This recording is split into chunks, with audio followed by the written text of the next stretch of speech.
A Sturzstrom and Strom is a unique type of landslide consisting of soil and rock which has a great horizontal movement when compared to its initial vertical drop, as much as 20 or 30 times the vertical distance. By contrast, a normal landslide will typically travel a horizontal distance that is less than twice the distance that the material has fallen. Sturzstroms have similarities to the flow in glaciers, mudflows, and lava flows. Sturzstroms flow across land fairly easily, and the mobility increases when volume increases. They have been found on other bodies in the solar system, including the Moon, Mars, Venus, Io, Callisto, Hypatis, and Phobos. Movement. A Sturzstrom is caused by a trigger, such as heavy rains, earthquakes, or volcanoes. It moves rapidly, but does not necessarily require water to be present within it to move. Therefore, there is no definite explanation for the movement. One theory, acoustic fluidization, hypothesizes that vibrations caused by the sound of the slide reduce the overall friction present in the slide and allow it to travel much greater distances. Another theory involves air pockets forming under the slide and providing a cushion that the slide rides over to generate its long run-out distances. Although the merit of this theory has been called into question by the presence of Sturzstroms in vacuums such as on the Moon and Phobos.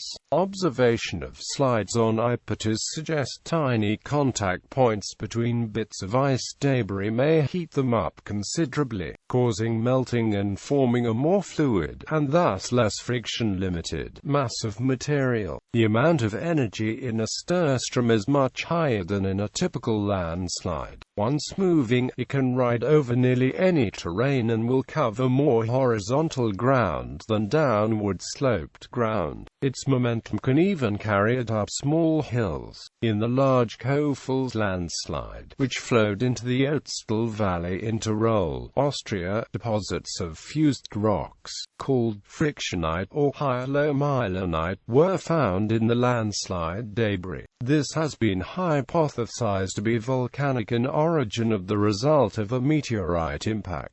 But the leading hypothesis is that it was due to the large amount of internal friction. Friction between static and moving rocks can create enough heat to fuse rocks to form frictionite.